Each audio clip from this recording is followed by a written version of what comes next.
Welcome to the Mulcahy Law Firm podcast. For over 25 years, Mulcahy Law Firm has helped plan communities and condominium associations throughout the state of Arizona. Please go to iTunes or your favorite podcasting platform and leave us a rating and a review. Thank you for listening. Here's Beth Mulcahy. Good morning, everybody. Welcome to our 2023 number 3 virtual HOA Condo Academy, which is the duties and responsibilities of board members and how to handle board member burnout. So thanks everybody for joining us here today. I know that many of you are probably just tuning in right now on Zoom and Facebook Live. So welcome to class number 3 of our virtual HOA Condo Academy in partnership with the cities of Avondale, Chandler, Glendale, Goodyear, Mesa, Peoria, Phoenix, Scottsdale, Surprise, and Tempe. My name is Beth Mulcahy, and I am the managing partner and senior attorney of the Mulcahy Law Firm in Phoenix, Arizona. I've enjoyed working with and representing as legal counsel many associations, over 1,000 associations for the past 26 years and throughout the state of Arizona. And I currently serve on my board and have for many years. And so I'm just wondering if I'm curious, I'm getting messages from my team, which is the wonder of technology, that there may be some difficulty this morning hearing.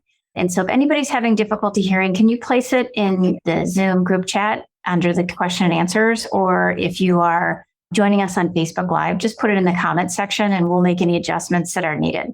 Before we dive into the topics for today, I'd like to just start off by getting a feel for who's in attendance today, so I can best tailor the information for all of you.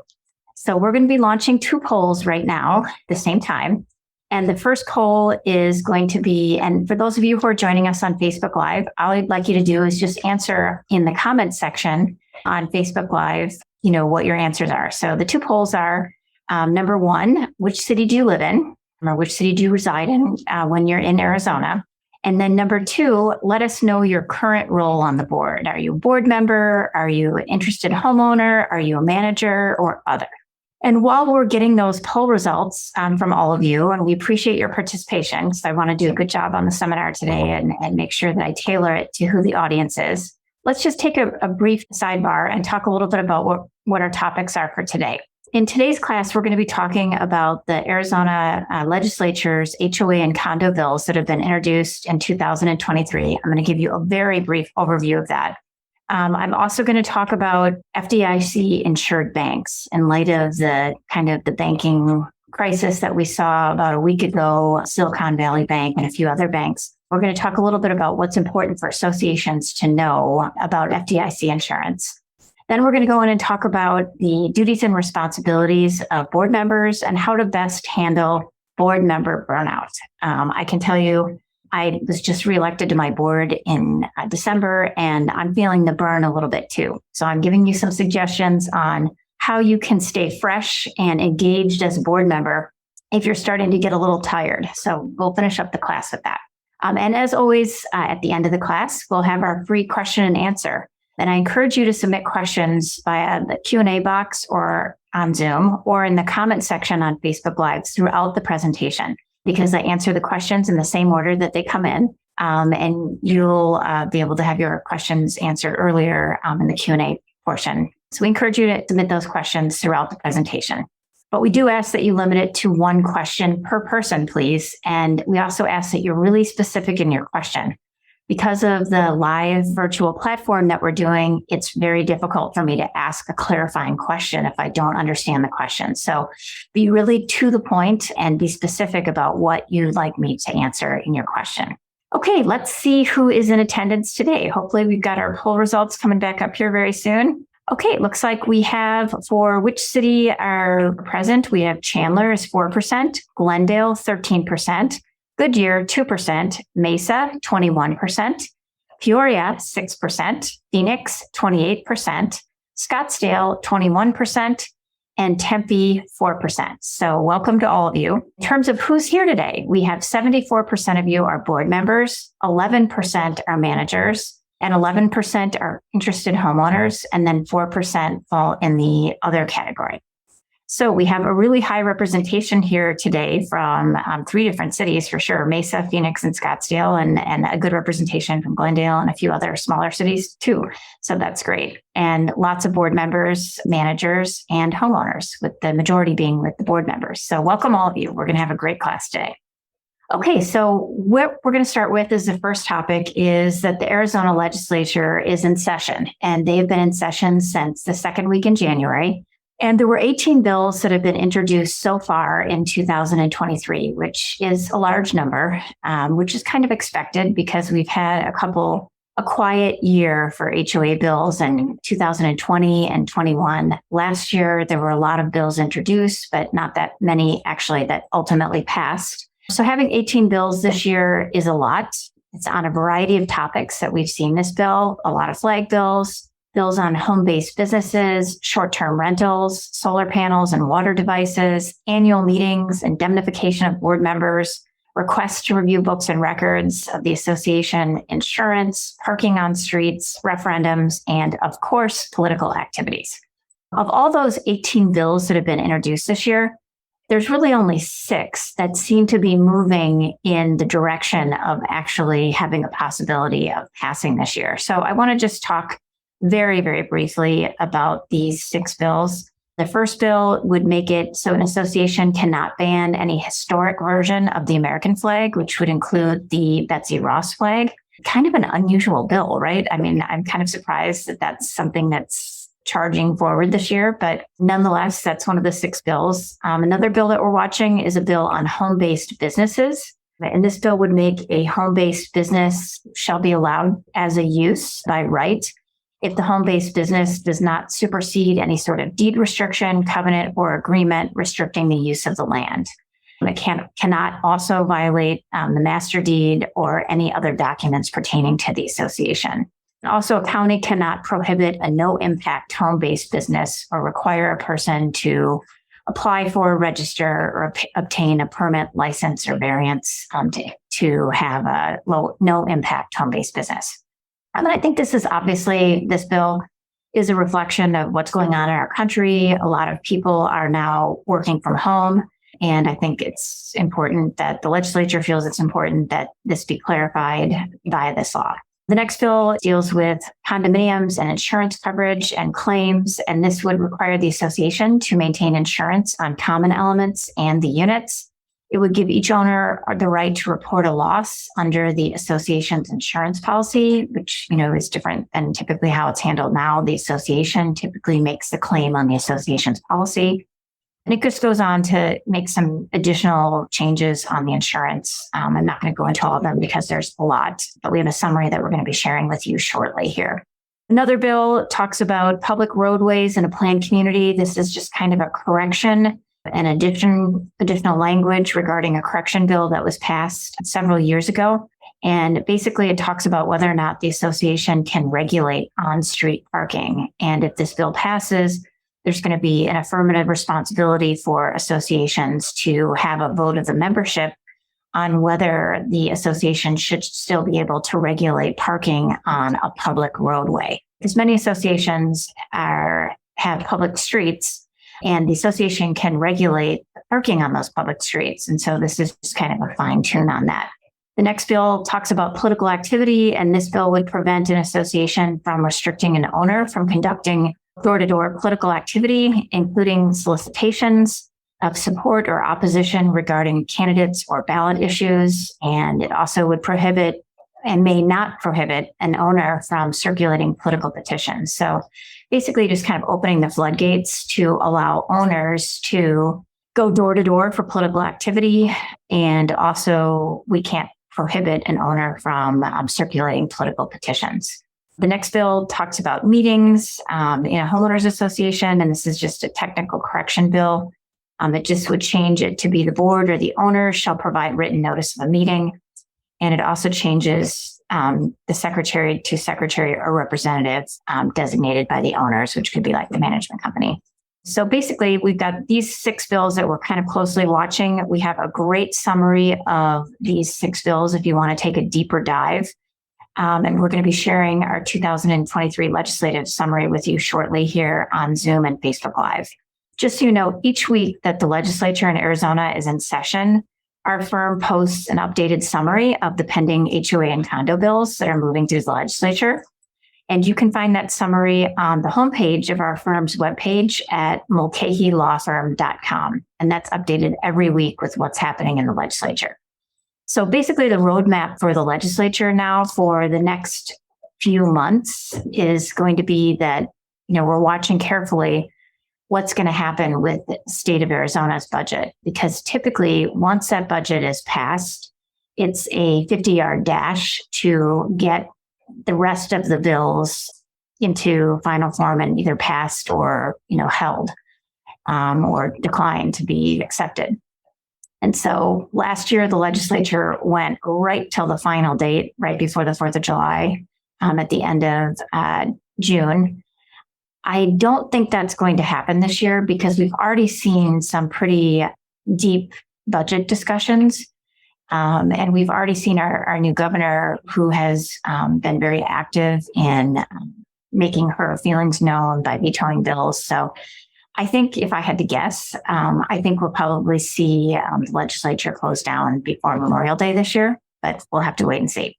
So regardless, we'll keep you posted. Go to our website for any updates each week with the legislative updates. Okay, let's talk about the recent bank failures. Kind of a scary topic, but it's important for us to talk about this because this directly impacts HOAs and condos throughout the United States and, of course, in Arizona.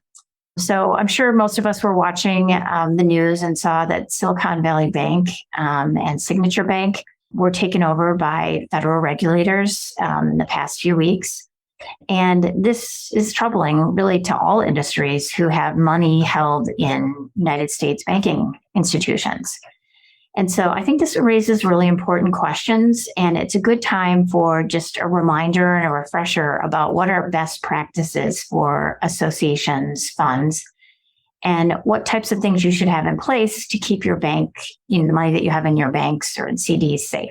Okay, so first let's start out by saying bank failures are rare, but let's be real here that over the years, we've seen many different banking issues with the S&L issues and issues in 2008. And, just throughout my career, I've seen kind of a cycle of issues, whether it's in the banking industry or real estate prices significantly declining or real estate prices significantly increasing. This is something that's notable and we need to talk about it. So even though bank failures are rare, when it does happen, the Federal Deposit Insurance Corporation, which kind of the nickname is the FDIC, will cover checking, savings, CDs, and money market deposits accounts up to $250,000 per account holder. So basically what that means is that if you have, let's say that your association has $200,000 in ABC Bank, you want to make sure that that bank is FDIC-insured, number one. You want to make sure that you have less than $250,000 of association funds in that one bank. And it goes by the account holder, right? So the association with their tax ID number, that is considered the account holder. And what you want to be careful of is sometimes you'll hear, well, we have a CD with ABC Bank and we have a checking account and we have a savings account. And each one of those accounts can have up to $250,000 insurance. No, that is not right. Basically, whatever the association can only have up to $250,000 that is insured by the FDIC at any one bank. And so what we see a lot with associations is that sometimes management companies have a relationship with a bank. And when you hire that management company, they suggest that you use this bank that they bank a lot with. What you need to be is proactive if you're a board member. And how you can be proactive is making sure that you don't have all of your money tied up with one bank. I mean, it's fine if you have less than $250,000 in total at that bank at any one time. But if you have more, which, a lot of associations have with reserve accounts and, CDs, et cetera, you really want to keep an eye on how much you have at any one bank. And so what we recommend to limit risk for associations is that HOA and condo board members need to take a close look at the funds they have in banks and the amount the association has in total in each bank. And the best way to limit risk for associations, in light of the things that happened with Silicon Valley Bank and Signature Bank, even though the government bailed out the banks dollar for dollar, in that case, that may not happen in the future if there's a global banking crisis. So we really urge you to be careful and to limit risk by insuring or keeping your money with an FDIC-insured bank. Number one, have less than $250,000 of the association's funds on deposit with that bank at any one time. A good way to spread out the risk is there's a program called CDARS, and you can put CDs and get CDs at different banks. And it's all FDIC insured. And that is a good suggestion. Like my association where I'm on the board, we have, maybe 10 different CDs at any one time, all with different banks, all under the $250,000 FDIC insurance limit. Don't let your management company or anyone else pressure you on this. You have to do what's best for your association. And best practices, in my opinion, is to keep less than $250,000 in any one banking institution so that you are insured, that you have FDIC insurance coverage should the bank have any sort of financial trouble or be taken over by the federal government. One other thing you might want to do is to take a look at the stock prices of the banks that you have money in. Is the stock price stable? One of the warning signs on Silicon Valley Bank and Signature Bank was their stock price started to tank. And so it's just an added thing that you may want to consider doing. To confirm if a bank is FDIC insured, you look for the FDIC sign at your bank. Usually it's in the window, or you can ask your banking representatives, or you can use the FDIC's bank find tool. And my office is going to be sharing with you the link to the bank find tool, and then you can double check using that tool online to see if your bank is insured or not. For more information on FDIC insurance, we're also going to be sharing with you a link to the FDIC's government webpage and resources, which has frequently asked questions and answers through the FDIC. So please take a look at that at your upcoming March or April board meetings, especially the treasurers. You have a responsibility, a fiduciary responsibility of the corporation to make sure that that's being handled properly. Okay, let's switch gears and talk about our main topic for today. We're going to be talking about board member roles and responsibilities. So my goal for today is to make sure that you leave this class knowing the most important things that you need to know about Arizona law, federal law, and your just general duties of being a board member in your association. So let's start out with a little poll. The first poll question that I have is, do you fully understand and have a high comfort level with all of the duties and responsibilities of serving as a board member? So if you can answer on Zoom, on the live poll, or if you can answer on Facebook Live by answering in the question and answer, that would be great. While we're waiting for those poll results to come back, let's just kind of dig in a little bit and start talking about what are the most important things you need to know about your duties and responsibilities in serving on the board. Just as some introductory remarks, I would just like to start out by saying that you need to recognize that when you are elected to your board, you haven't spent your entire life preparing to be a volunteer on your board at your association. If I had to guess, most of you were elected or were asked to be on your board because nobody else wanted to serve, or maybe you showed up at a meeting and you were concerned about something and you got roped into being on the board.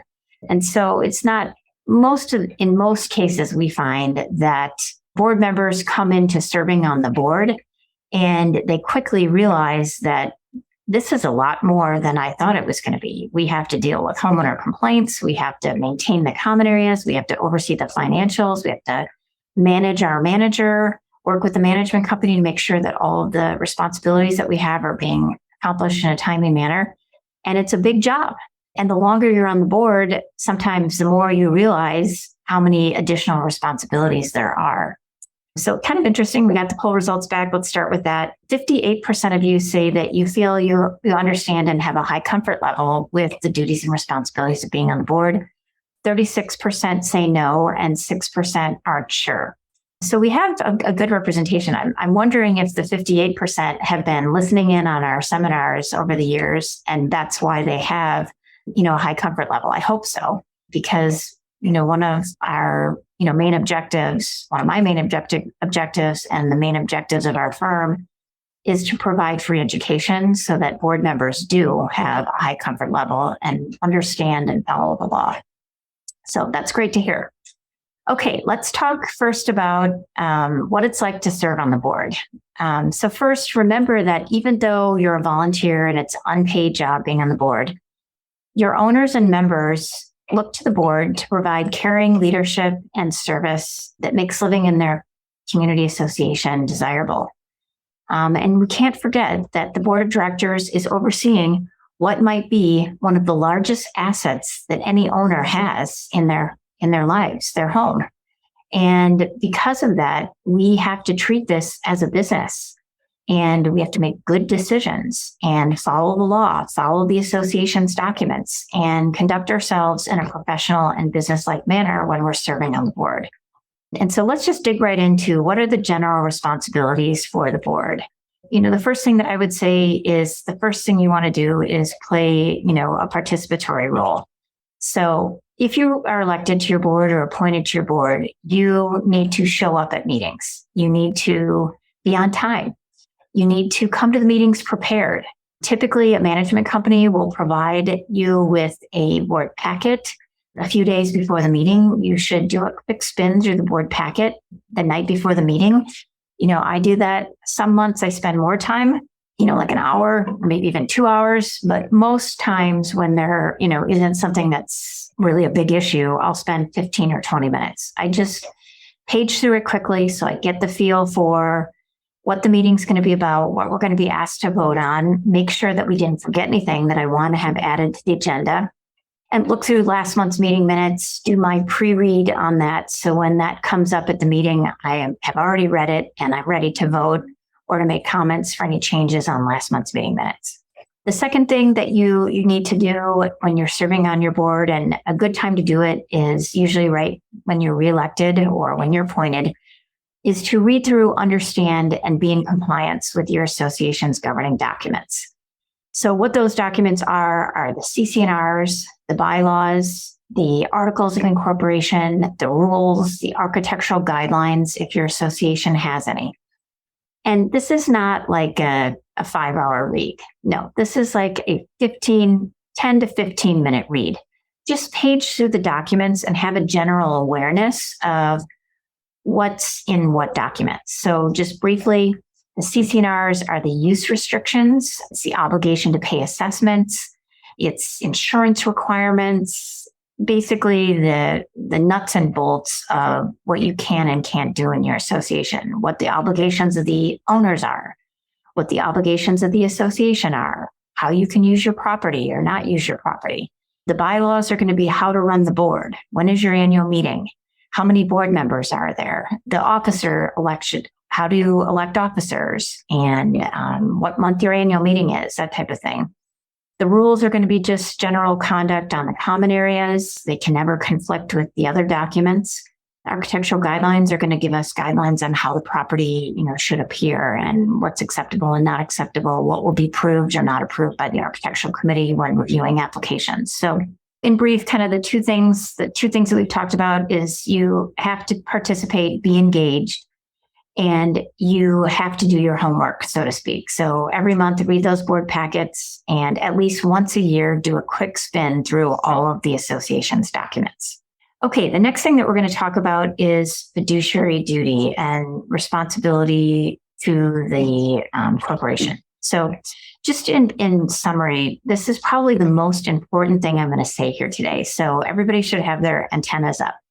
So when you serve on your board, you have a fiduciary duty to the association. So what does that mean? It means that you have to place your interests as a homeowner in the community secondary to what's best for the entire association when you're making decisions. So there's 3 duties that I want to talk about that I think are important for you to be aware of. Number 1 is the duty of care. So when you're making decisions as a board member, you want to be making informed decisions. You want to be hiring licensed and bonded contractors. You want to get enough bids so that if you're having a large capital improvement project, that you are making sure that you're paying the market rate. It's just exercising the care of a reasonably prudent person who is serving on the board. And you don't have to have any specialized knowledge going in. It's just showing care in the decisions that you're making regarding the association, reaching out to your trusted advisors, your lawyer, your management company, your insurance agent, your reserve specialist, just taking care and making the decisions that you're making for the corporation. The next duty is the duty of confidentiality. And this means that you're going to hear the juicy scoop about things while you're serving on the board, whether you know it now or not. During your time on the board, you are going to hear confidential information. Typically, that's going to be heard during executive sessions. And during those executive sessions, the board will be talking about issues that are, one of the 5 executive session topics. The most common ones that we have are advice from your attorney, enforcement, violations, delinquencies. Maybe there's problems with a contractor and you're discussing performance of a contractor. Anything you hear as a board member during executive session, you cannot talk about with any other person. Not your spouse, not your friends, not your tennis group, not your pickleball partner, not your walking friends. And that's really something that can be hard because, you come home from a meeting and maybe you're upset about something or you heard something that's like, wow, that's crazy. I can't believe this is happening. Anything you hear in executive session, do not talk about with anybody other than the board. And so that's important, the duty of confidentiality. And that is something that we see, unfortunately, a lot of problems with board members. And so be careful on that. Keep things confidential that you hear during executive session. The third duty is a duty to avoid self-dealing. And what that means is you cannot profit any way, personally, financially, from serving on the board. And that basically means you shouldn't be paid by the board for something, maybe some extra thing that you might be doing for the community. You shouldn't be on the payroll. You should not be on the payroll. It's our opinion that you shouldn't be hiring friends and family to assist the association on maintenance or anything else, any sort of a contract. We think that's a very bad idea. So just making sure that you're not benefiting personally by serving on the board, financially by serving on the board, and none of your friends or family are also benefiting from your service on the board. So those 3 duties, really important things for you to remember today. Duty of confidentiality, right? Duty of care, and duty to avoid self-dealing or having financial interest or making money from serving on the board. Okay, let's switch gears and talk a little bit about another responsibility that you have when you're serving on your board. You are responsible for overseeing the community, right? Making sure that things are being maintained and treating the association's facilities and the service that's provided as a business. So making sure that the community is being maintained at a high standard, making sure that you're hiring licensed and bonded contractors when you're hiring vendors to come into your association, very important. You also have to oversee your management company if you have one. And remember that your relationship with the management company is that you're a team. This should not be a negative relationship. This should be that we are working together to make our community better. And so, yes, you are the management company's boss when you're serving on the board, but you are basically just overseeing them to make sure that they are doing the responsibilities that they're supposed to be doing under the contract between the association and the management company. And so some general things that you can do to oversee the management company is making sure that the finances of the association are in order, checking the bank statements every month, looking very carefully at the financial statement and the balance sheets that are provided to you, overseeing the budget preparation every year for your association. That's typically done in the late summer months, early fall. Making sure that the association has the proper insurance in place and making sure that we're renewing it in a timely manner. Remember that 60 days before the insurance policy renews, we'll get a notice, whether or not we're going to be renewed or non-renewed, making sure that we carry the proper insurances according to our association's documents, making sure our bills are paid on time, such as our utility bills, any other bills that the association may have. Like I said, making sure that the landscape company is doing what they're supposed to be doing and that the palm trees are trimmed at the appropriate time each year and that the overseeding is done or not done, depending on the recommendation of the landscape company. You have to pay taxes when you are a corporate entity that's a nonprofit corporation in Arizona. You have to pay state taxes and federal taxes, and you have to file taxes. They were all due March 15th. For state and federal taxes for associations. And these are all just things that the management company is kind of making these things happen, and you're overseeing them to make sure that they're doing what they're supposed to be doing. Now, if you have a situation where the management company isn't quite up to snuff, a good way to handle it is to talk to the manager first. It's a manager assigned to your association. Explain expectations. Talk about things that need to be improved.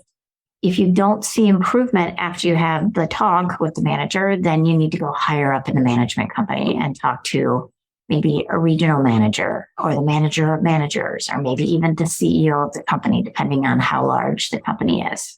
Okay, some other things that you're responsible for as a board member is following the open meeting law. So in Arizona, we have our own special open meeting law. It's different than the open meeting law that applies to school boards and to city council. We have our own special law in the Condominium Act and the Planned Communities Act for how boards run their open meetings. And so basically the bottom line on this is that associations first have to give 48 hours notice of the board meeting to the membership prior to any board meeting. So that can be done by putting it on your website, conspicuous posting on the property, sending an email out to the members. All of those are fine under the law. Then when you actually get into the meeting, remember that anytime a quorum of the board is meeting to discuss association business, it must be an open board meeting. And that means that we have to give 48 hours notice to the members. Members should be allowed to attend, listen, and participate at appropriate times during the open board meeting.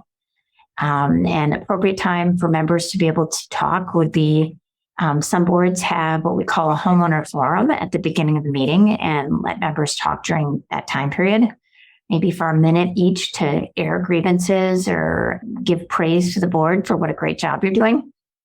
You also have to allow members or owners to talk before the board takes formal action on it and on anything. So if the board is voting on something, the members should be allowed to, if they want, they should be allowed to make a statement before the board votes or takes formal action on anything.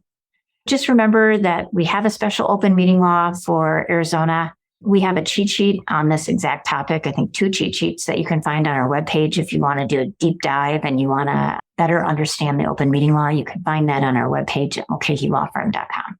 Also, another responsibility of the board is that you have to follow the association's documents. So we talked a little bit about earlier that you need to be aware of what the documents generally say.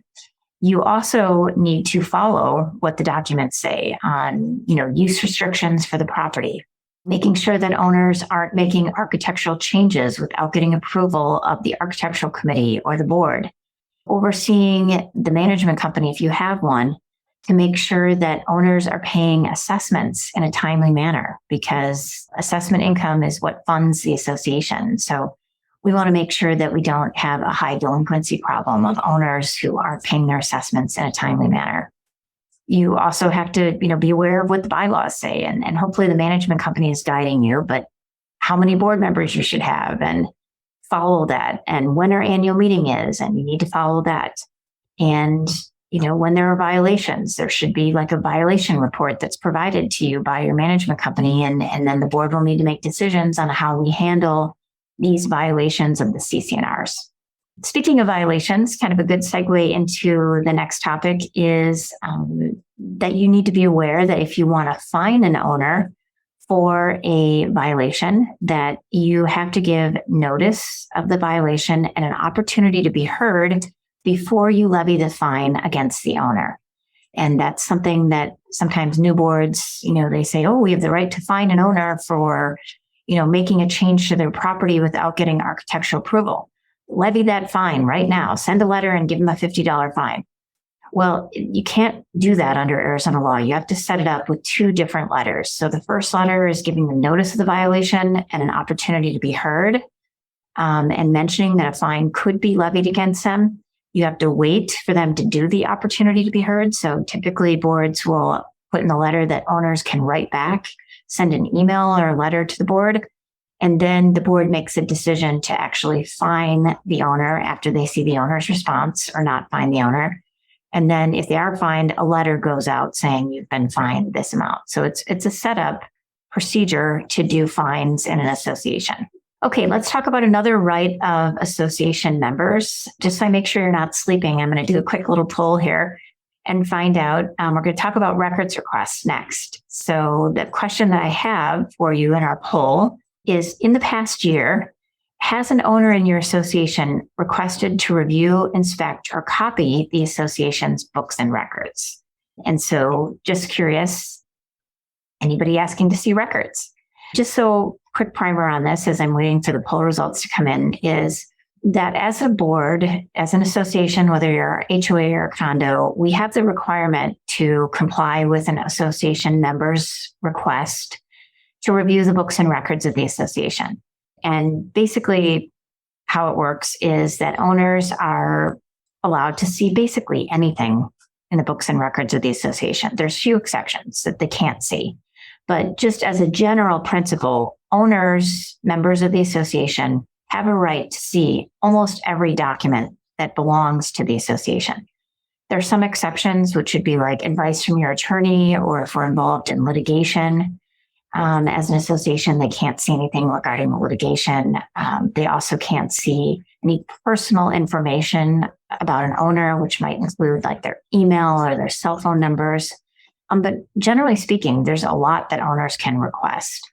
And as a board, you just need to know that there's a time period we have to respond. So once the owner puts it in writing, asking for, let's say, the last 5 years of meeting minutes, we have 10 business days to respond to the written request. And if they want copies, we can charge them 15 cents a page. And so if you ever get, sometimes you get these requests and the information is on the website already. All the minutes are on the website. So you can just pop back an email real quick to the person requesting it saying, these documents are already available on the website and you've complied with the records request. Other times we have to go digging for the records. And so as soon as those records requests come in, we need to get to work on them right away because we only have 10 business days. If somebody is asking for something that's going to take longer than 10 business days, what you want to do is you want to respond to them immediately and say, I see that you're requesting 30 years of records for the association. We are going to need longer than 10 business days. We're going to need 30 days or whatever it is, because you may have to go to offsite storage or something to get all this information. Good communication right away on the front end on that is smart, because if a judge looks at this, if the homeowner sues saying they haven't given it to us in 10 business days, the judge is going to see that you were reasonable. You gave a reason why it's going to take longer, and you gave them an expected arrival date for the records. But just kind of as a reminder, as a responsibility of serving on the board, if owners want to see records, we have to give them almost all of the records with few exceptions. In terms of just the poll results, interesting, we have 47% of you said, no, we have not had a records request, but 36% say, yes, we have in our association in the past year. And 17% said, I don't know. So just a closing point on the records requests, remember that usually the person that is making a records request, they fall into two categories. Either they're disgruntled or upset about something, and now they're going to go on a fishing expedition to find records, or they're a high detail person who needs information, needs facts, and they want to find the facts to support, whatever worries or fears they have about the association. So if you get a really large records request, you might be able to narrow the scope by picking up the phone and talking to the owner and saying, what exactly do you want? Whenever an association asks me to be involved in a records request with somebody who is upset with the association or for whatever reason, usually if it's a really big one, I'll call them and say, hey, we received your request for 30 years of records. That's a lot of records. Can you kind of tell me what's going on? What's prompting you to request these records? And is there any way that we can narrow the scope of this so that you actually get the documents that you want to answer the questions that you have? I've been really successful in narrowing something that could have been, a 2,000 page, requirement to provide documents to them down to 5 pages. And one thing you want to remember too is if it's a board member's time or an attorney's time or the manager's time putting these records together for a records request, we cannot charge the owner for that. We can only charge the 15 cents per page copy charge. So it's in our best interest to try to narrow the scope because this could take hours for a manager or a board member to put the records together. Okay, another important thing to think about when you're serving on the board, a responsibility, in my opinion, and best practices is to communicate with your owners often. The boards that communicate the most often with their owners, guess what? They have the fewest problems.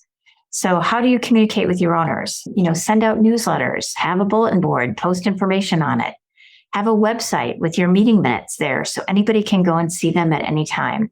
Send out weekly updates or monthly updates to your community about what's going on, what, are challenges that you may have. Because the more you communicate, the fewer problems you're going to have. So it's like a really proactive strategy to make sure that your time on the board is hassle-free, stress-free. Because if the owners already know all the information about what's going on in your community, they're going to be less likely to buy in when somebody knocks on their door who is, negative Nelly talking about how horrible the association is. They're going to already have the facts that, well, the pool is being renovated. It's going to be finished by March 31st or whatever, March 30th. Or the hot tub, the heater broke on Friday, but it's going to be back in service on Tuesday. If you communicate well with people, they're going to be less upset. If they show up at the pool and they were planning a pool party and, now it's closed and they didn't even know it, then you're going to get people who are upset. So remember, it's really important to communicate throughout your time on the board with the owners. And this should be official board communications. It shouldn't just be like one board member going off and starting a Facebook page or one board member sending out an email under their name. This should be sent out under the association's umbrella. Okay, another important thing that we talked briefly on when we're talking about the management company is the association has a duty and a responsibility to prepare a budget every year. And we have a great cheat sheet on this topic on our website. It's how to create a budget for associations. You can find that at mulcahylawfirm.com. The budget is typically done every year in the summertime, late summertime, early fall. And if you want to do a deep dive on that, check out our cheat sheet. Typically, the management company and the treasurer work on the first initial draft, and then they bring it to the board for comment and approval. Another thing that you are required to do under Arizona law that I just want to make you aware of as board members, or if you're a homeowner in your community that is concerned about fraud in your association, associations must have their financial records audited, reviewed, or a compilation done every year. And that needs to be done between January 1st and June 30th. If your fiscal year-end date is December 31st, which most of our clients have that year-end date. And so just know that you have to have an audit, review, or compilation done every year. You do not have to have an audit done by a CPA every year unless your bylaws require that. There's that kind of loophole under the Arizona law that says unless your bylaws or your CC&Rs require an actual audit to be done by a CPA, it can be done by other forms in your community. So it could be by a committee, it could be by the treasurer. The review, compilation, or audit could be done by anybody else. So the statute's a little bit loose in that it doesn't say that this has to be done by a CPA unless your bylaws require it. But it's an extra protection to make sure that there isn't any fraud going on in your association. And as a homeowner, you're allowed to request to see the audit, review, or compilation that's been done by your community. And the association has until June 30th, and you could request it after June 30th each year for the prior year. And the association will have to provide it to you within 30 days. The next topic that I want you to be aware of is don't forget that you have to have insurance as an association. We have a great cheat sheet on this topic on our webpage, mulcahylawfirm.com. The insurances that you are required to have for associations are you're going to need to have a general liability policy. If you're a condominium, you're going to also have to insure the buildings. You should have directors and officers insurance. Either it's called D&O or E&O, errors and omissions, or directors and officers insurance.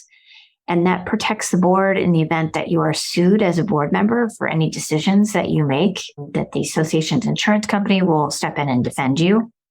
You also should have a fidelity bond for fraud, and really look at that fidelity bond, the amount. A lot of times it's like an add-on to your directors and officers policy, and it's only like $25,000 or $50,000. You really should have enough of the fidelity bond coverage to cover the amounts that you have in your bank accounts, because it covers employee dishonesty or theft, and you'd want to be made whole if that should ever happen to your association. You want to look to your association's documents to make sure that you're carrying the proper insurances for your association.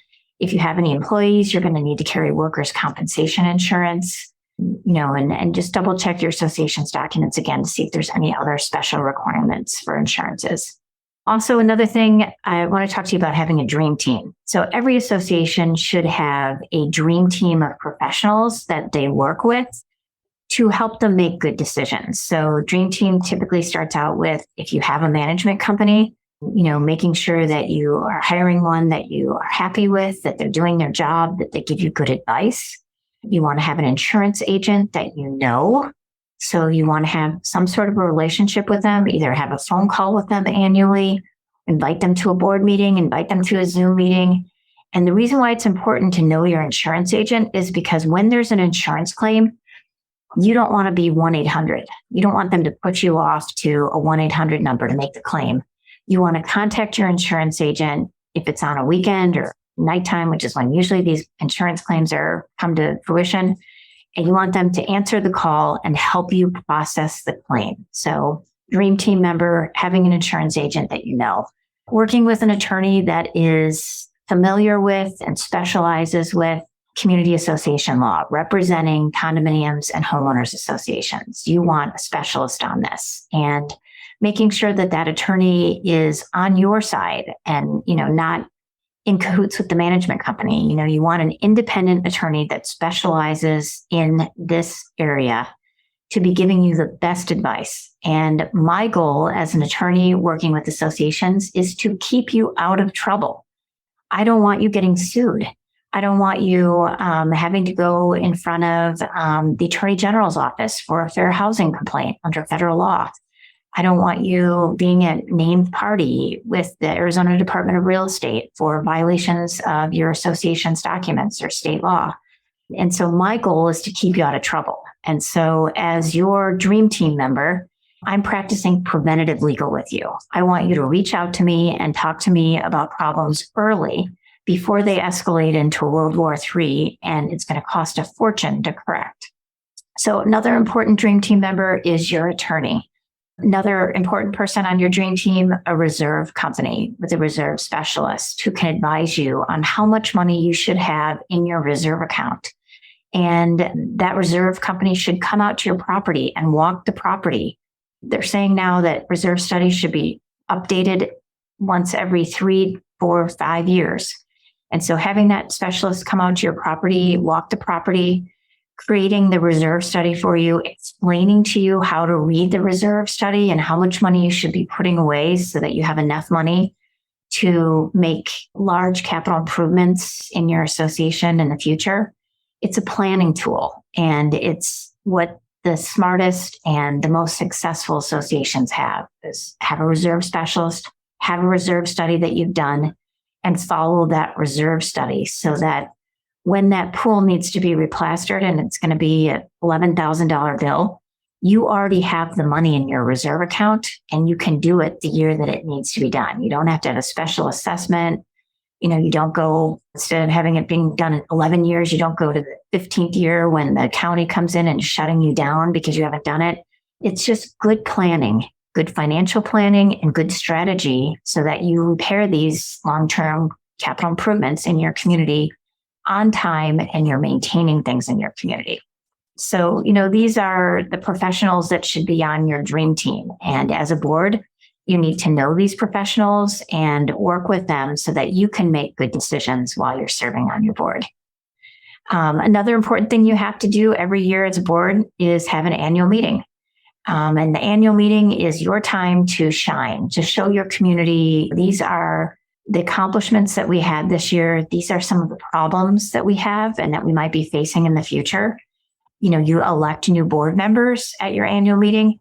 And so you want to make sure that this is a fine-tuned, well-run meeting each year.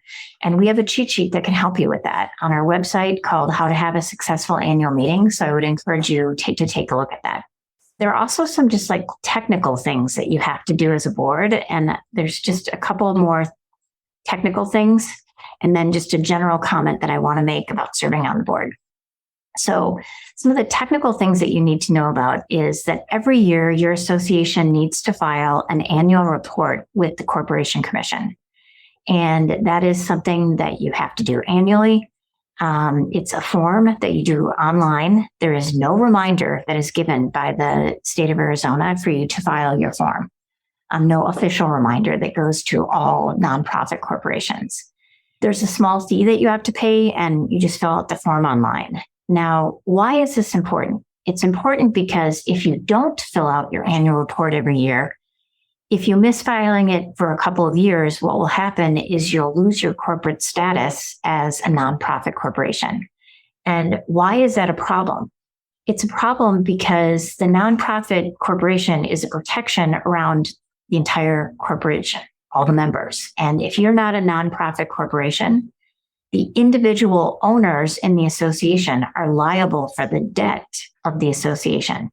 And that's problematic. That's why we have corporations in place to provide a shield around, the members or the owners. And so filing that annual report every year is very important. Now, if you're worried, hey, did my management company do this? There's an easy place you can check. Just Google Arizona Corporation Commission. And then when it says look up the name of a corporation, you type your association's name in there to check the corporate status. You type in the name, you click check, and your association's name will come up and it'll say right on the form with the Corporation Commission if you're in good standing. If you're in good standing, great, don't worry about it. But note when the annual report is due. Make a mental note of that. And the Corporation Commission has a special thing that you can do in that you can have an email reminder sent to anybody regarding when your annual report is due.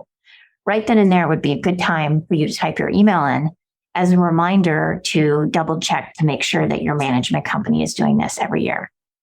The other thing you have to do as a corporation is we have to file state and federal taxes on March 15th each year. The final parting point that I'm going to make for you for your responsibilities of serving on the board is please be nice when you're serving on your board. Have an approachable and business-like manner as a board member. I've been to thousands of board meetings over the past 26 years, and I've seen many associations excel at this and do a great job. Unfortunately, I've seen some other associations that maybe they aren't nice, or maybe they engage in unprofessional behavior when dealing with owners, or they're rude, or they don't listen. Listening to homeowners is a very important skill because sometimes there is a problem and they're giving us valuable feedback as a board.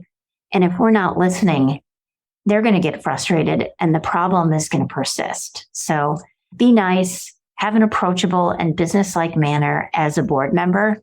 And remember, this is in the board setting. Outside of a board meeting, if owners are contacting you to discuss things, what you want to say to them is, please come to the board meeting to discuss this because the entire board really needs to hear this feedback, or write a letter or an email to the board so that we can hear this valuable feedback. Okay, where does a new board member begin? There might be some new board members here today that they're just elected to their board, or maybe you're in the percentage of board members today that said, hey, I'm not really sure what my responsibilities are. So here's a quick little 411 on what you should do if you're newly elected to the board. So like I said, do your quick spin through the documents, right? Number 2, you might want to take a look at the minutes of the association for the past year. So you just kind of get up to speed about, okay, this is how the meetings go. And these have been the issues in 2022. And so you just get a little background. And sometimes we even have like what I call board mentors. And the board mentor will just have a non-quorum meeting with the new board member and just get them up to speed on, okay, these are some of the things that have happened recently that I just want you to know coming on to being on the board. These are some important topics that have been an issue in the past year, and I want to give you some background information on it. Another important thing is know where you can find information on the laws that you need to know. Okay, our website for our firm is a wonderful resource for board members, new board members, managers. So we have over 60 cheat sheets that are on a variety of topics pertaining to HOA and condo law. Anytime there is a hot topic out there that I feel boards need to be aware of, we write a cheat sheet or we write a blog on it. We were talking about the FDIC insurance the Friday that we were starting to hear rumblings, on the news. By Monday or Tuesday, we had a full blog article out on it, warning board members and warning management companies, be careful on this. So our website is a great resource for you. Anytime there's a hot topic, anything that's going on in our industry, we're talking about it on our website, and that's at mulcahylawfirm.com. You also want to make sure you're added to our mailing list because we are sending out weekly communications about things happening and free learning opportunities. So be sure to sign up. You can do that on our webpage. You can also find state statutes and federal laws through Google searches. You can find all of the Arizona revised statutes by going to azleg.gov. And if you can find the reference to the statute on our cheat sheets, like the reference for the open meeting law or the reference to the statute that talks about records requests by owners. And then you can Google the actual statute online. Also, there are federal laws. We have a cheat sheet that's a very good cheat sheet that talks about federal laws and the Fair Housing Act and the importance of not discriminating against any protected classes when you're serving on the board. And all federal laws are also located. You can find those through Google searches. And if you want just a quick summary, go to our website and look at our cheat sheet that's actually called Federal Laws. Also, don't forget, don't ever miss a learning opportunity like this. I know for those of you who are here today, we have a great turnout today. I'm just looking at the numbers. We've got over 96 participants on Zoom and many more that are joining us on Facebook Live. So awesome. For all of you, I don't need to give this message, but for the board members who are on your board who aren't here today, remind them that there are so many free training opportunities for HOA and condo boards and all of the different cities that are, co-hosting this seminar with me here today. They want you to have this free information so that you do a good job running your boards. And so that as homeowners, you're not frustrated about how your board's running. So don't miss opportunities to attend these free training seminars. We have this neighborhood services virtual seminar the third Tuesday of every month at 11 a.m. We have our first Friday free call-in, the first Friday of every month, where you can ask a question for free regarding your association, and we provide a live answer. And you can find out more about the upcoming classes that our firm is teaching by going to our firm's website at mulcahylawfirm.com. You can go to the different cities that you live in website and look at the different programs that they're offering on HOA and condominium law and information that can help you. So we really encourage you to think about, what free education there is out there that might be able to help your board. One other thing that our law firm has started doing that has been really a good tool for boards, that especially boards that are having some dysfunction, is we come in and we do a boot camp with your board. And we talk through what are the problems, what are the issues. We do a quick summary of Arizona law. We answer questions that the board might be fighting about and not have resolution on. And it's kind of just a really good time to bring your board together so that you can get things done this year. And so just know that our firm does offer those boot camps. Typically, we're doing them where there's either a level of dysfunction on the board or where the board has a lot of new board members and they want just a private education time where they can ask questions privately with their law firm. Okay, next thing I want to basically talk about is a code of conduct. This also kind of goes hand in hand with dysfunctional boards. Occasionally, boards need to have a code of conduct. And that it just gives them a roadmap for what's acceptable behavior for your board members.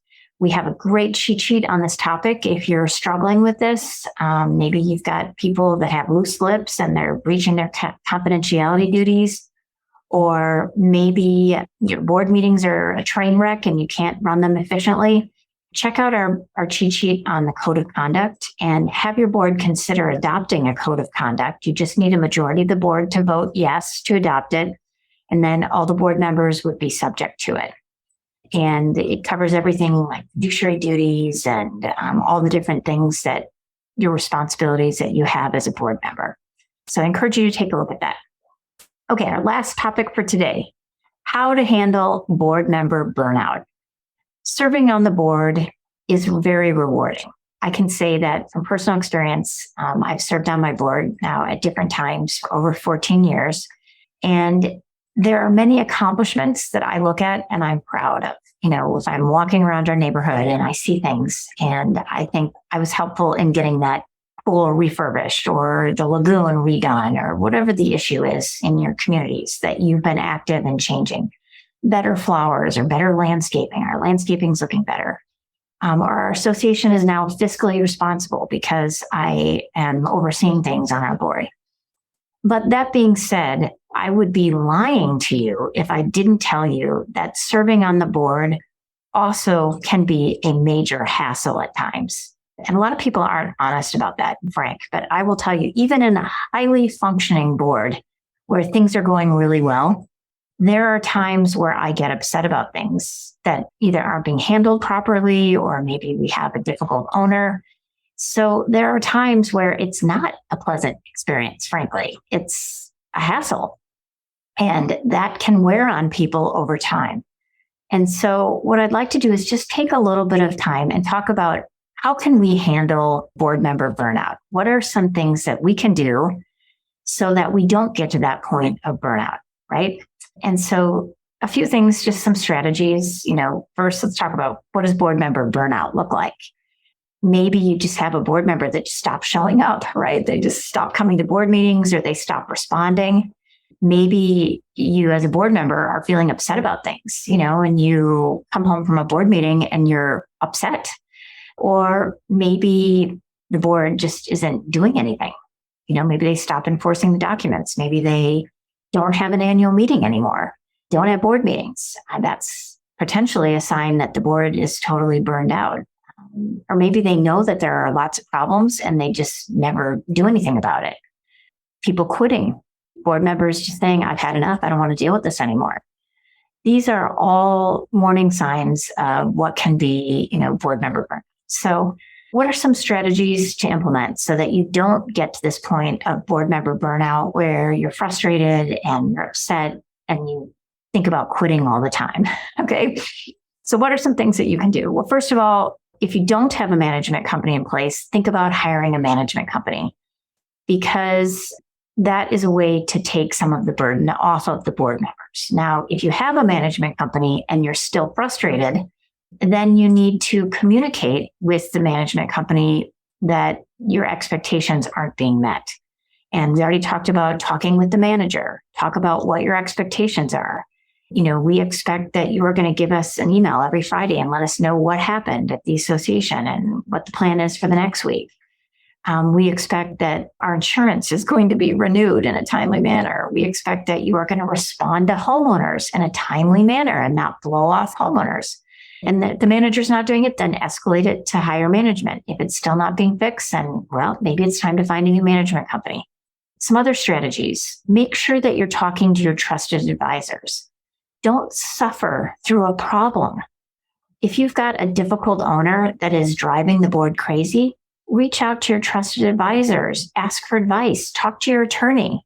Hey, we've got this problem. How should we handle it? It's boiling over and, we can't get this corrected. A lot of times we see that with violations or maybe difficult owners who come to board meetings.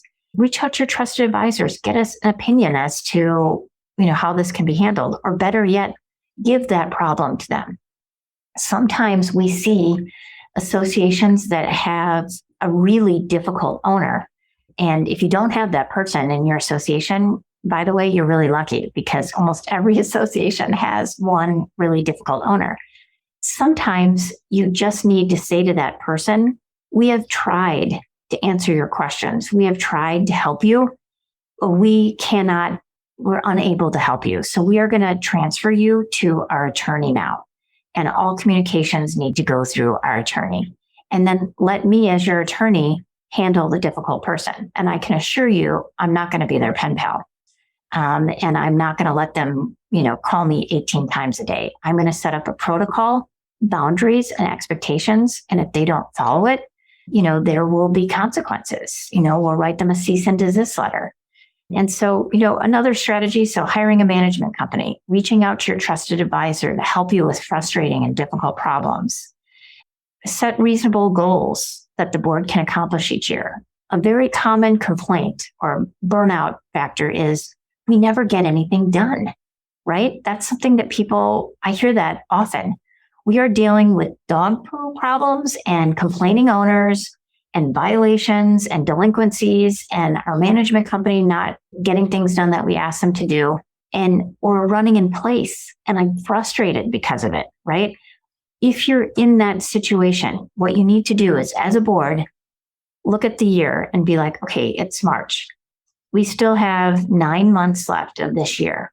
What do we want to accomplish? And then map out a plan to get there. And we have a cheat sheet that can help you with this. It's called the Eisenhower method.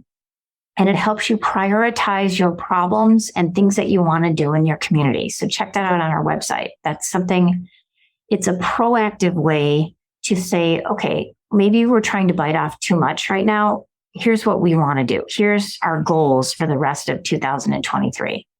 And come up with a timeline and determine what is important and urgent and focus on those things. And don't get caught up in the weeds of dog poo and complaining owners. Try to delegate that out so that you're not spending all of your time on that when you really need to be worrying about the reserve, our finances in order, the long-term capital improvement projects that really need to be done in your community this year. Another thing is if you're having long board meetings and that's causing board member burnout, and oh boy, do I understand that because in the different years that I've been on boards, some board meetings have lasted, an hour, which is the goal. Some have lasted 5 hours, which, I leave that meeting feeling like I'm exhausted and unhappy. And so take a look at our cheat sheet on board meetings, how to have a board meeting in an hour or less. We give you some really good tips. And probably the best tip from that I can give you is the president. The president has to be in control of the meeting. And use a timed agenda where you say, okay, the meeting starts at 7 p.m. And from 7:05 to 7 o'clock to 7:05, we approve last month's minutes. From 7:05 to 7:15, treasurer's report. 7:15 to 7:30, manager's report. And just outline, this is how long we're talking about this topic. And if you're not finished with it by that time, you move on to the next topic and table whatever isn't discussed until, next month's meeting. And what you'll find out is if you follow that timed agenda, you're going to get your business done in an hour, and there's not going to be any irrelevant side talk and all this other stuff that makes these meetings so much longer. You're sticking to the agenda.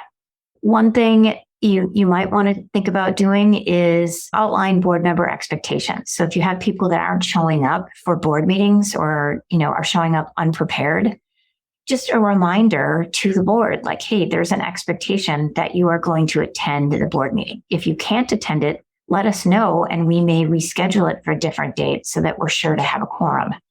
And we expect that if there's an emergency, that you'll make yourself available for an emergency board meeting, or we expect that, you're going to come to the meeting prepared, and you're not going to waste everybody's time by sitting there reading the meeting minutes from last month's meeting, and making us spend 10 minutes on that agenda topic when it really should be a 2-minute thing. You should have read it before you came in and be ready to vote on it or make comments on changes. And so a couple things, just some closing thoughts on board member burnout. So I have this little practice that I run for board member burnout that I do myself. So occasionally when you're serving on your board, you have to just turn the email off for a couple days, okay? And just let it be. Sometimes if you're on call 24/7, 365 as a board member, it's going to burn you out. So sometimes on the weekends, if there's some issue that, we've been dealing with as a board, I will just say to the board, hey, I'm signing off email for this weekend. I'm not going to be handling any board business. I feel like we've had a very productive week. I am feeling the burn, and I'll check in with everybody next week. And it's good to do that. It's good to get a break. And also recognize that it's not a life sentence to serve on your board. Go on your board, and you don't have to stay on for 10 years. But what you should do is leave the board in a good condition that when you're leaving, and find good replacements so that there's a good positive transition, and the business is going to continue to run in a professional manner after you're gone. So making sure that you've got the right management company, the great dream team, and that you're bringing in board members who care about the community and who want to do a good job for the community. So as you're struggling with board member burnout, also don't forget that we've all been there, right? And you're always welcome to reach out to your trusted advisors to talk about it and commiserate. I've been there, I understand. And just think about what are some strategies that we can do as a board so that we're not so burned out. Is the management company a good fit? If the board is doing all the work, probably not, right? And so maybe we need to think about spending time finding a new management company that's going to take the burden away from us and make our time serving on the board more enjoyable. And so these are just some tips that I have. If you have problems with disgruntled owners, we have a great cheat sheet. That's another thing that can really wear on board members. If you have difficult, disgruntled, or maybe mentally ill owners, you want to check out our cheat sheet on dealing with difficult owners, because that gives some great tips on how you can effectively navigate that situation. Okay, so we're at the question time. We got through all of our duties and responsibilities of board members. I'm running a little bit over today, but we had a lot to cover with new legislation. I wanted to talk about the FDIC thing, of course, insurance, very important. We covered all of our responsibilities, duties and responsibilities of board members. I gave you lots of leads. If you want more information on other topics that are related to your duties and responsibilities, go to our cheat sheets on our webpage. We talked about how do we navigate board member burnout. And, I was honest with you and said, hey, it's common. There are times that I even think about quitting my board probably once a month, honestly, if I'm being really honest with you, but I stick with it because I want to make sure that our community is run well. And it's our biggest investment for our families too. So we covered a lot today. And now we're going to go into the questions. I'm so happy to announce that we had over 100 attendees today on Zoom and many more on Facebook. And we have 22 questions right now that we're going to go through in rapid fire. So our first question is from an owner and a manager. And the question is, we have owners and candidates running for a position on the board because they feel the current board is not fair in sending violations. Can you advise on this? The fear is if and when these owners get elected, they will drop off once their personal issue is cleaned up. This is a tough situation. I guess my advice on this would be that just most owners in the community, if you're not hearing from them, they're happy, okay? And so maybe you have some owners that are upset. They feel that they're being singled out because there's violations being sent to them. Typically, those owners do get on the board. If they get elected, they do drop off. And that's just the way it is. And so I think what you need to do is just communicate to the ownership what you're doing when you're on the board. If you're communicating and things are running well, honestly, you're going to get reelected. They're not going to bring in new blood to replace you. And the agenda that some of these people write on their candidate statements that we don't want the board enforcing parking restrictions, or we think the board's being too ticky-tacky on violations for landscaping or whatever the issue is, usually that's not a good platform to run on, frankly, because most people do want the board enforcing the documents, and they do want the board making sure that the community looks nice. So if they do get elected, I guess just educate them. You might have a possibility to turn them around and explain why it's so important to do this. And, you never know. I honestly never know. Sometimes maybe the board is a little over the top on the violations, and maybe they are being too ticky-tacky, and maybe a little correction with a few new faces on the board is the way to go. So I would just say, do your best. If new board members come in, and educate them on their responsibilities. Let them listen to this video, and let them know that they have a fiduciary responsibility to uphold the association's documents. And hopefully they'll do the right thing and follow the guidelines in the documents. Okay, next question. Should management companies be regulated in Arizona and required to train their personnel and have proper accounting systems similar to the standards that good ones follow? Okay, that's a loaded question if I've ever heard one. Okay, so should management companies be regulated? So the bottom line is right now in Arizona, there is no regulation on management companies. There's no licensing. There's no mandatory education. And so, and that's not the case all around our country. There are states in the United States that do require to have licensing and adequate continuing education each year, et cetera. We don't have that in Arizona. So should they be, I think some form of regulation would be prudent, although it's expensive to create these programs in a state. And there's going to be a lot of pushback, honestly, from the management companies. And so I guess, should management companies train their personnel? Absolutely. Should managers be listening in on these type of classes? Definitely. This is great free information. And we do it in such, a concise fashion, and you can do it from anywhere. And all of our videos of all of these classes can be found online on our website. So even if you can't join us live, you can go to our website and look at the videos after the fact. And, that being said, we have a lot of videos, over 60, and we have over 80,000 views since 2020 of all these videos. So, a lot of people are out there getting information, and there's plenty of free places for management companies to train their personnel. Should they have proper accounting systems? Absolutely. That's mandatory. So when you're working with a management company, they should have these type of things in place. The manager should be trained and know what the law is. And their accounting departments should be following, generally accepted accounting procedures and practices. Next question, number 3. Our annual meeting is 2 weeks away. We received the ballot and meeting notice in the mail. First agenda item states the purpose of the meeting is to elect 2 members of a total of 5 to the board to serve for a 3-year term each. I'm a board member, and this proposal was not previously brought before the board for discussion. Is this proper procedure? So I guess what you're wondering is, okay, I serve on the board, I got the ballot and the meeting notice in the mail, and I'm not really sure that this whole proposal and this procedure ever came to the board by the management company before this was sent out. Every management company does annual meetings differently, but I would say that it is best practices for them to notify the board. This is the ballot we're using. This is the notice. This is the timeline we've prepared for the annual meeting. These are the candidates that are running, and then continuously communicating throughout the lead up to the annual meeting all the way through the annual meeting. So you're surprised that this wasn't brought before the board for discussion. Is it proper? There's no law that says it's improper, but best practices would be that the management company should have been communicating with the board on this from prior to the annual meeting, the lead up to the annual meeting, all the different responsibilities and things that they were doing. And it sounds like they did it right, but they should have better communication with the board. Okay, the 4th question, what constitutes an emergency for legal purposes? And what, if any, limits apply to the board's ability to approve projects or commit funds in connection with the emergency?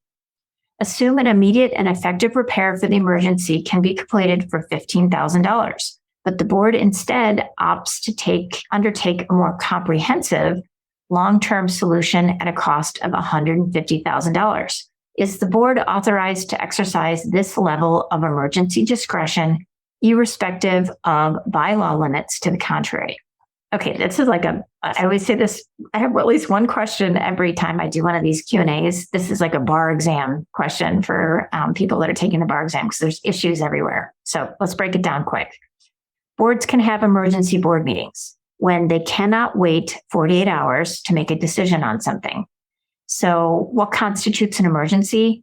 A health and safety risk, a serious damage issue, like a tree falls on the clubhouse, a fire in, the clubhouse or in one of the units in a condo, where we need to take immediate action. We can't wait 48 hours to post the meeting notice. When you have an emergency meeting, you should keep a record, minutes of what happened, why it's an emergency, what the issue is, and what the decision was that was made by the board.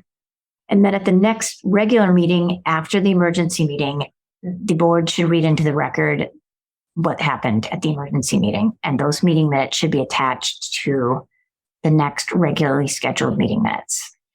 I don't know what the emergency was on this, but I guess what you're saying was there could have been a repair for $15,000, but the board opted to take a more comprehensive long-term solution, which was $150,000 at 10x.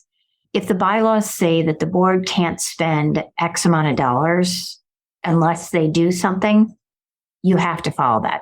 Okay, so it's a very sticky situation where there's an emergency and you've got a spending limitation in your bylaws that maybe you have to get approval of the membership or something like that.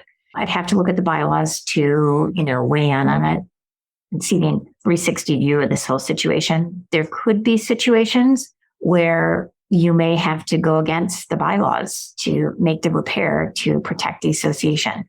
In this situation, I'm not sure that that was the case because they decided to do like a comprehensive long-term solution. And it's possible, I don't have the facts, but it's possible they could have waited 48 hours. Without the facts, it's hard for me to, fully weigh in on it. But it's sticky. You should be getting your attorney involved. If you're going to violate your bylaws because of an emergency, you need attorney input from your dream team attorney member before you make that decision. Okay, question 5. Is there any authority for a board to alter the outcome of an election without getting a vote from their homeowners? No, there wouldn't be. Short answer would be no. Boards should not be altering the outcome of an election. The election results should stand. Now, I have seen cases in the past where maybe there was a mistake made at the annual meeting, and after it's reviewed after the fact, the mistake is discovered, and then the board, notifies the owners that there was a mistake. I've seen that happen very few times in 26 years, but I have seen that happen. But the board shouldn't be changing the outcome. That just doesn't sound right to me. Without more information, that does not sound right to me. Okay, question 6. The vote counting for the consent process, voting for nonprofit statute, is handled in what manner? Okay, now remember, you're kind of focusing on the nonprofit statute, and I'm guessing what you're going on this is, you didn't say it specifically, but I'm guessing that you're talking about a board making a decision by an action by written consent and relying on the nonprofit statute, which is 10-3704, to give the board to the right to make a decision outside of an open board meeting by an action by written consent. It's my opinion and the opinion of all the attorneys in our firm that this violates the open meeting law. And there are 2 reported administrative law decisions that support our firm's opinion that says that you can't skirt the open meeting law by making a decision by unanimous written consent by your board. Now, the exception to that we just talked about was emergencies, right? That is an exception that we can skirt the open meeting law, and that specifically is written into the open meeting law. But I do not advise associations. And even though I know there are management companies out there that are telling you can do this, I do not agree. You cannot go around the open meeting law by using the nonprofit corporation statute to say that if a board makes a decision outside of a board meeting and they do it by unanimous written consent, that is a valid board action. I don't think I don't think it's going to be upheld in court. I also don't think if you have a bylaw provision that says this, that this will be upheld in court based upon the specificity of the open meeting law that applies specifically to condominiums and homeowners associations that says anytime a quorum of the board is meeting to discuss association business, it has to be done in an open board meeting. And in that open meeting law, it talks about the emergency exception. That's why I'm okay with that exception. Okay, next question, number 7. Is it acceptable for a board president to decide that something needs to be done and then proceed with making individual calls to the board members and telling them what it is and how to vote? Don't wait for a meeting unless he gets backlash. It's really not acceptable to do that because, like I said in the last question, anytime a board decision is made by a quorum of the board, it needs to be done in an open board meeting. Only exception would be emergencies. Next question, number 8. We are trying to further open the lines of communication between the board and owners in our HOA. One option we have is recording our open board meetings and posting them on our HOA site. Are there legal concerns that we should be aware of? No, I'm okay with you doing that. Of course, the meeting minutes are always going to be the written reflection of what happened at the meeting. I think you can accomplish opening lines of communication by having a video of your meeting. You can do it by sending out the meeting minutes. Both of those work. We have a cheat sheet that talks about the rules for recording board meetings. Arizona law does envision that a board records a board meeting, or if an owner wants to record a board meeting, they have the right to do that. So I would encourage you to check out that cheat sheet on our website if you're interested in learning more information. Question number 9, when an owner that is a board member in an HOA sells their condo before their term on the board is up, should they resign from their position? This is not addressed in the bylaws and or the CC&Rs. So have a board member probably got a little burned out, right? And they decide to move and sell their condo. Should they resign? Well, yes. I mean, there's a couple of different ways this can be handled. So in most associations, you have to be a record owner to serve on the board. So I'm assuming that's the case in your association. So once they know that they're going to be selling their property, they should be communicating with the board the entire time. Like, hey, I put my property up for sale. Hey, I just sold it. And my closing date is, let's say, April 1st. Either they resign before April 1st, or once they close and they're no longer the owner, they're automatically no longer eligible to be on the board. And typically what happens then is that the remaining board members appoint a replacement. And the replacement could be appointed, depends on what the bylaws say, for the rest of the term of the director who just, is no longer on the board, or maybe it's just until the next annual meeting. You have to check and see what the documents say. Okay, next question. Ours number 10. Our president told all the board members that our management contract automatically renewed and therefore it didn't need to be voted on. The contract was changed significantly without any of us on the board voting for the changes. Our governing docs do not authorize our president to sign a contract without another board member. What can we do? That sounds a little fishy, right? You're in a sticky situation. So I guess what I would do is I would document your concerns in writing at a board meeting. You can either do it verbally or you can send a letter and just say that this renewal or this new contract is invalid because it didn't follow the procedure in our governing documents. I would raise the issue with the president of the management company and state that this needs to be reevaluated because the contract that was signed, didn't meet the requirements of our documents.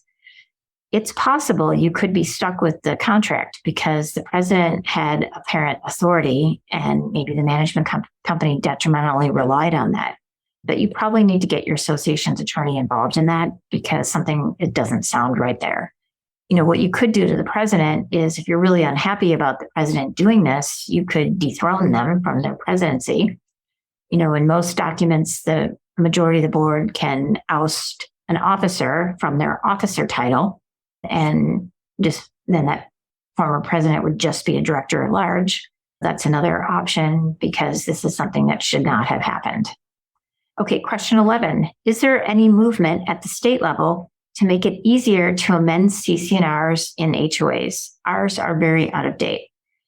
There have been bills introduced over the past 5 years that, would lower the requirement for an association to amend their documents, but they don't seem to move to the stage where, they're getting approved and signed by the governor. So there has been movement in that we've seen some introduced, but we've never seen one actually, cross the finish line and get signed by the governor to become law.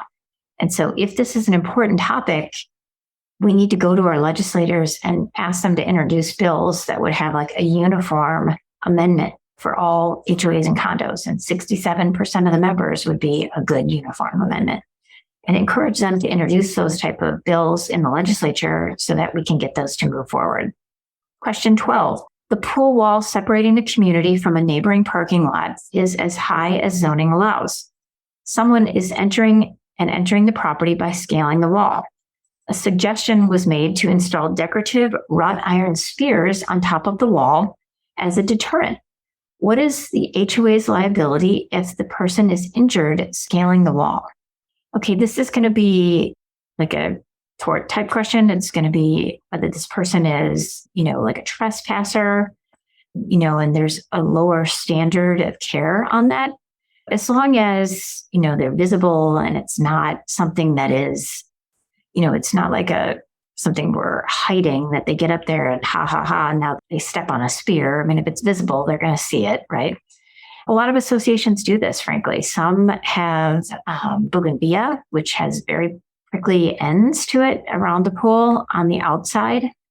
Some associations put pigeon deterrents. Some associations have wrought iron spears like you're talking about. So if the person is using the wall in a way that it's not meant to be used and they're trespassing and they get injured scaling the wall, I think we're going to have very limited liability, if any at all. Question 13. I am the treasurer of the board. Our association recently transitioned management companies.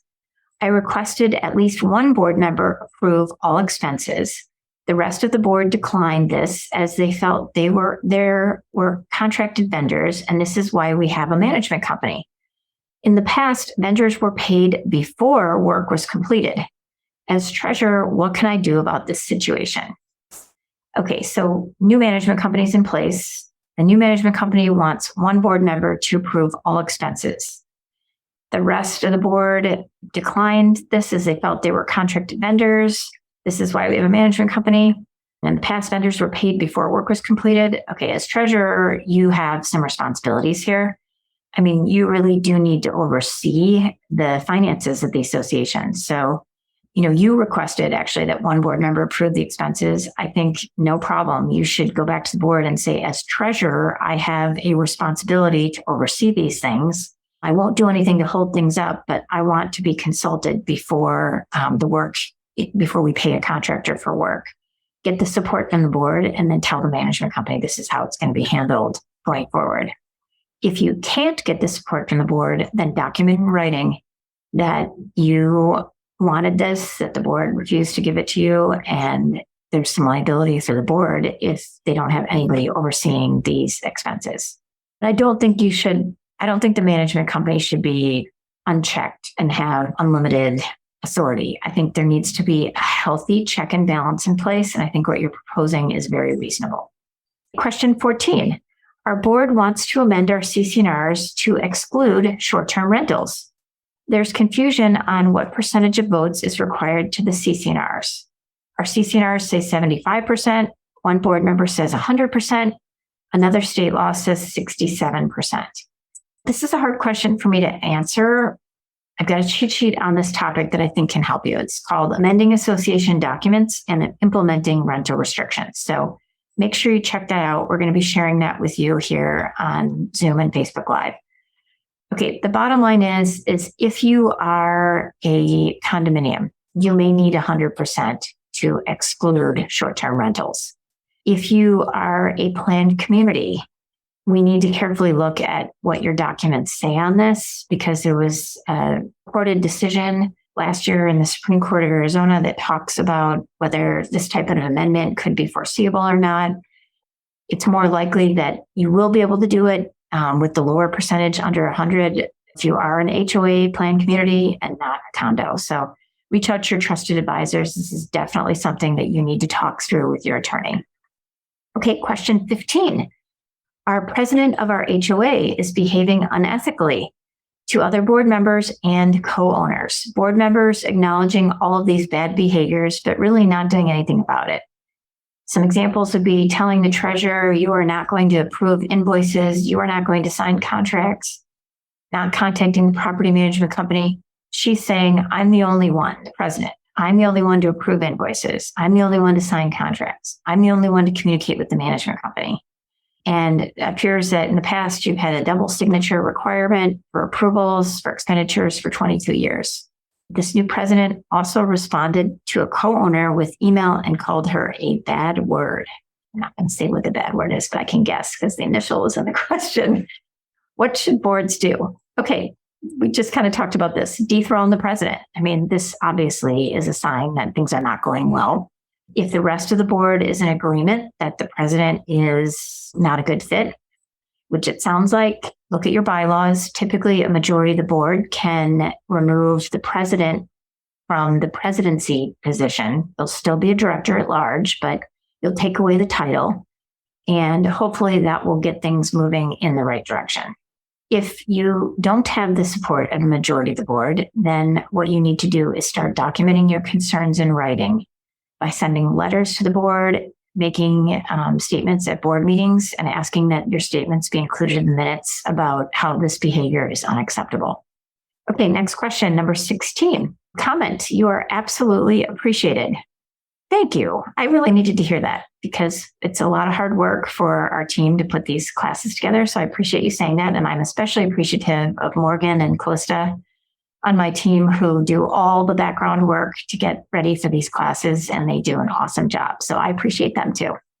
The time you give us is invaluable and makes us much more comfortable that we are doing this thankless job appropriately. You help us maintain the values of our community. Thank you so much for your precious time.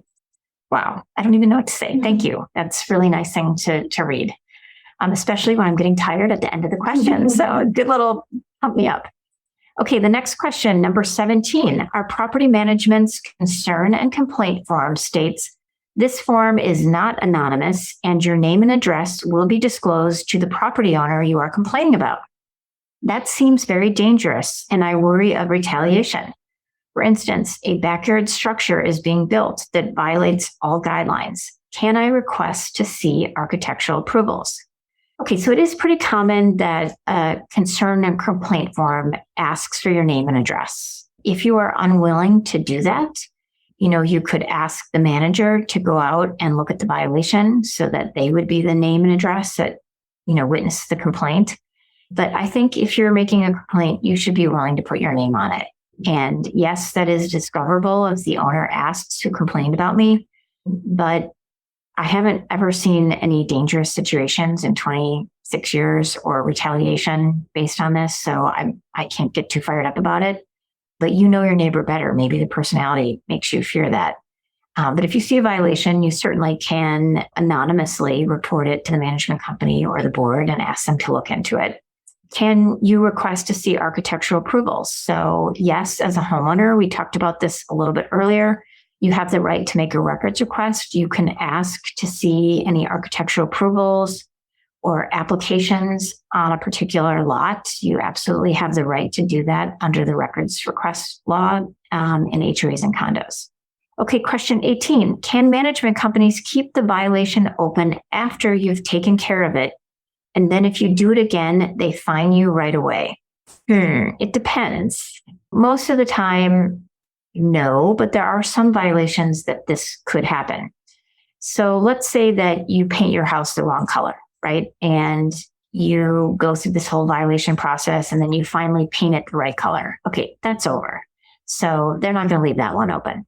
But let's say you're a habitual RV parker in the neighborhood, or you leave your trash cans out a lot, or you park on the street in violation of your rules and it's a recurring type thing.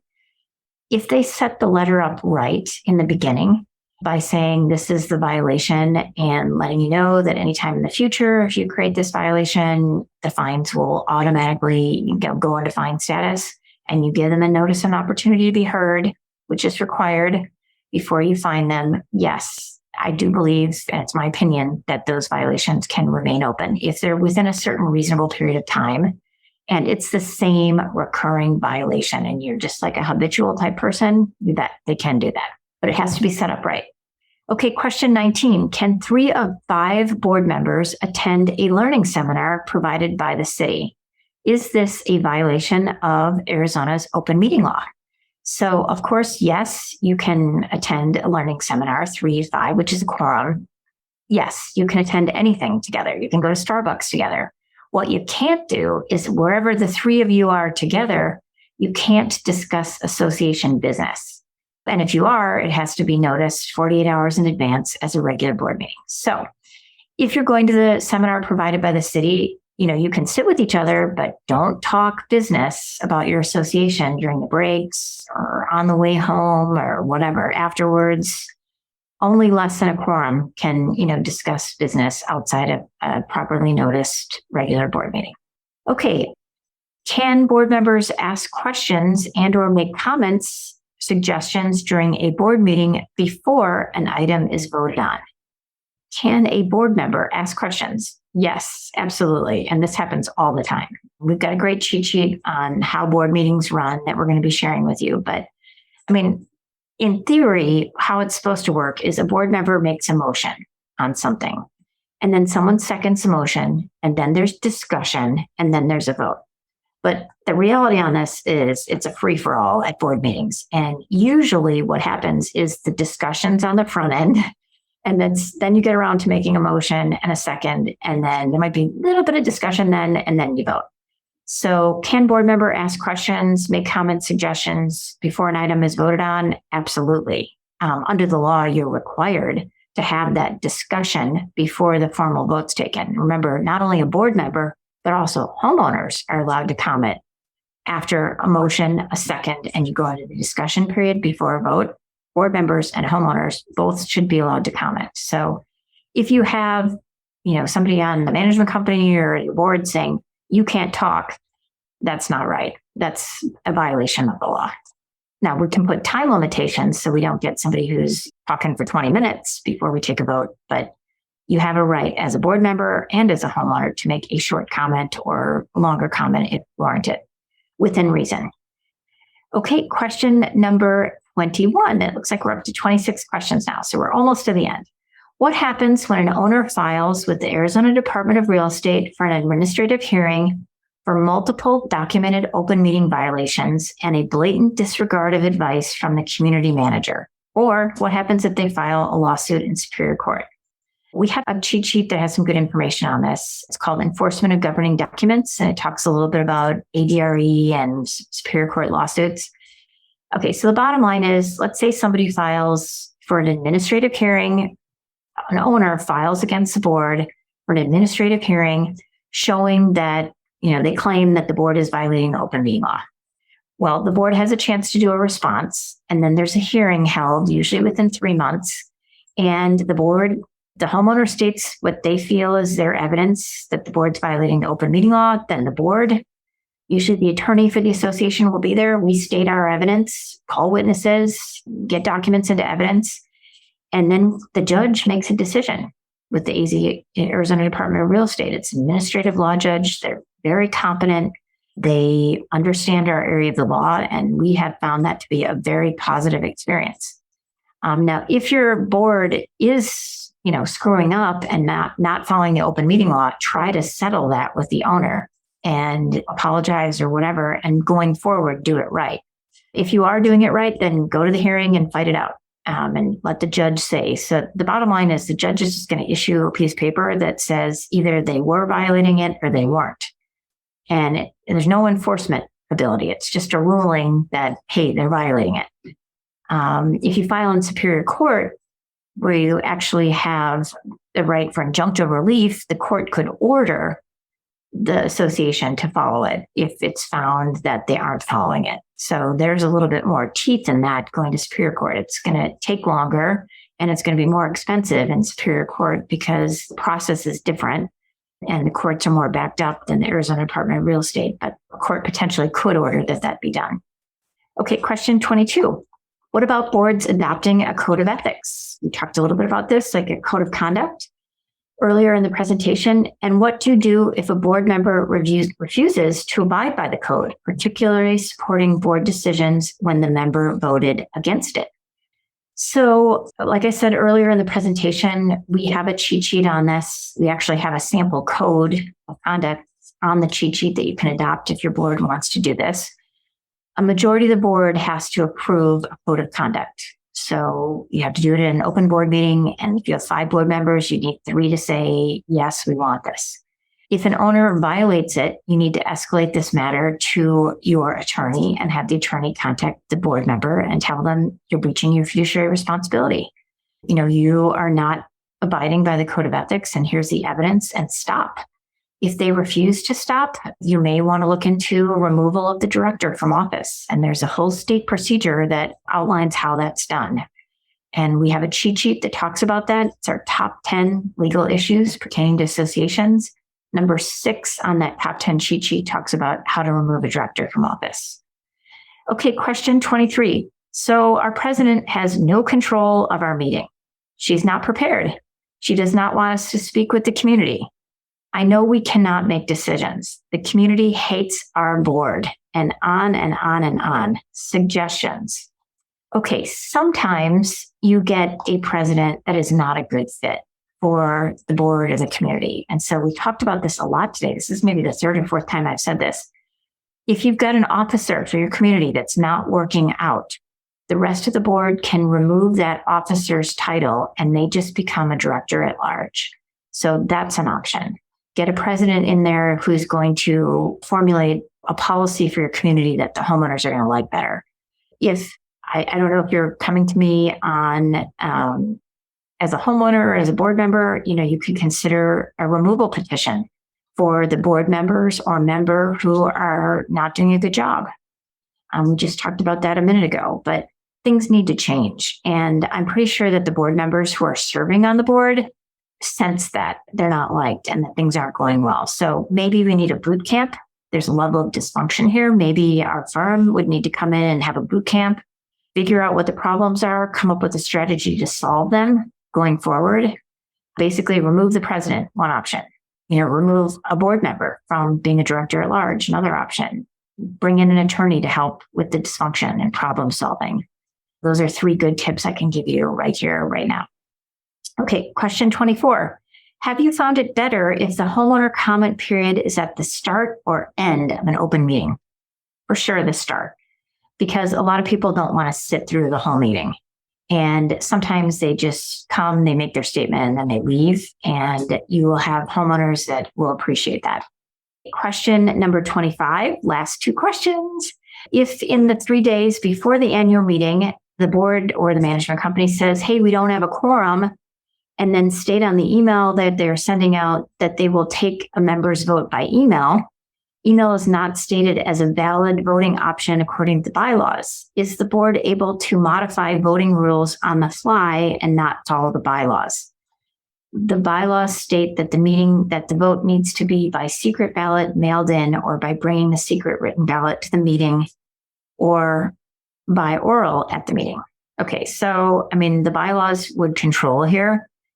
I don't know if there's a way that they can ensure secrecy by sending it by email, by separating the ballot when it comes in. It could be possible that could be done, although it's uncustomary.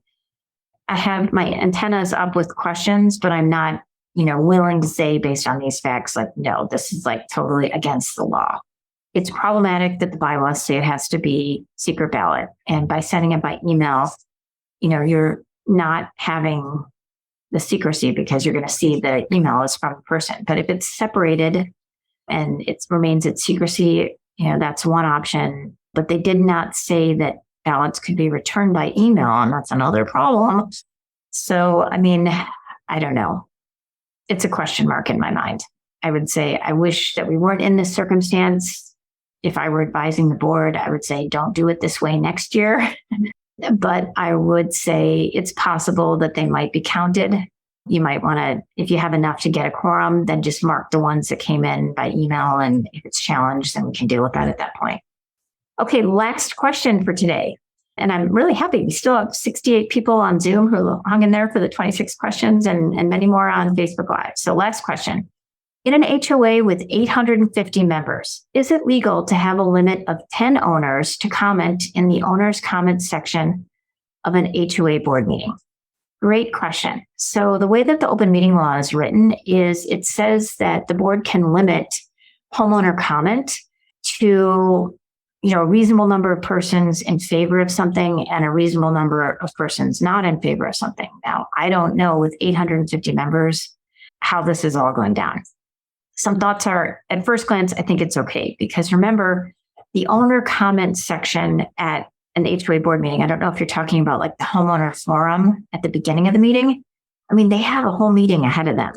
And 850 members, I have been to board meetings where we have like 300 people there, which is kind of crazy, but some associations have very high participation. Other associations have nobody come. So if this 850 member association has a high number of participants, it may be reasonable to, only have 10.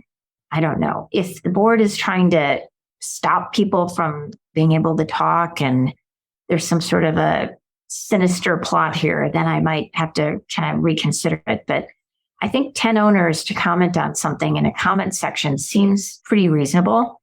If you're having more owners that want to comment, what the board might want to do instead is, limit it to 10 owners in the board meeting before the board takes formal action on something. But then just have a town hall where people can have a free-for-all and say whatever they want. And maybe do that once a month, or once a quarter or something, just so that you don't have people leaving feeling unhappy that they weren't heard. Or have comment cards where if they weren't able to be one of those 10 people, that they can put their comments on a sheet of paper and the board will read them and maybe the manager responds on it. Just some other kind of alternate solutions here.